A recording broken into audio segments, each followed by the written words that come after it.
धक्कादायक. देशात दर 16 मिनिटाला एका महिलेवर बलात्कार. एनसीआरबीचा हादरवणारा रिपोर्ट.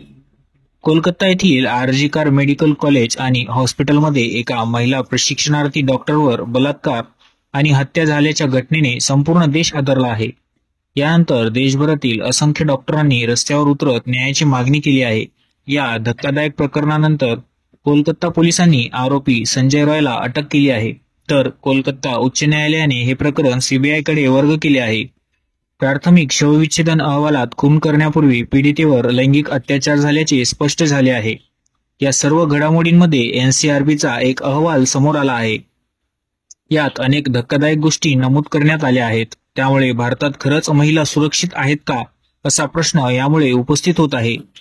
एनसीआरबीच्या अहवालात नेमकं काय आहे? एनसीआरबीच्या अहवालानुसार पती किंवा त्याच्या नातेवाईकांकडून होणारे अत्याचार, अपहरण, हल्ले किंवा बलात्कार यासारख्या महिलांवर होणाऱ्या गुन्हेगारीच्या घटनांमध्ये मोठा वाटा असल्याचे धक्कादायक निरीक्षण नोंदवले आहे. एवढेच नव्हे तर भारतात दर 16 मिनिटाला एका महिलेवर बलात्काराची घृणास्पद घटना घडत असल्याचेही नमूद करण्यात आले आहे.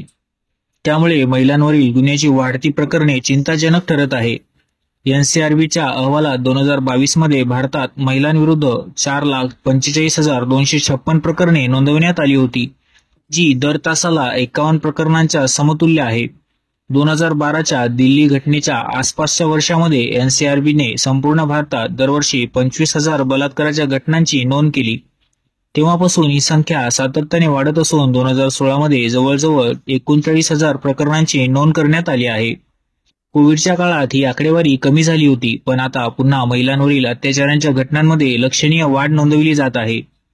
2012 मध्ये दिल्लीत एका 23 वर्षीय महिलेवर झालेल्या सामूहिक बलात्कार आणि हत्येनंतर महत्त्वपूर्ण कायदेशीर सुधारणा झाल्या. मात्र त्यानंतरही महिलांवरील अत्याचारांच्या घटनांची आकडेवारी आणि वास्तव भीषण आहे. नॅशनल क्राईम रेकॉर्ड ब्युरोच्या अलीकडील अहवालात भारतातील महिलांविरुद्धच्या गुन्ह्यांचे प्रमाण चिंताजनक असल्याचे चित्र आहे. सरकारी अहवालानुसार 2018 मध्ये सरासरी दर 15 मिनिटांना एका महिलेवर बलात्काराची नोंद करण्यात आली होती. एनसीआरबीच्या आकडेवारीनुसार 2018 ते 2022 या काळात बलात्काराच्या प्रकरणांमध्ये शिक्षा होण्याचे प्रमाण 27 ते 28% इतके कमी झाले आहे. गंभीर गुन्ह्यांसाठी हा दुसरा सर्वात कमी दर आहे, ज्यामध्ये खून, अपहरण, दंगल आणि गंभीर दुखापत यांचा समावेश होतो.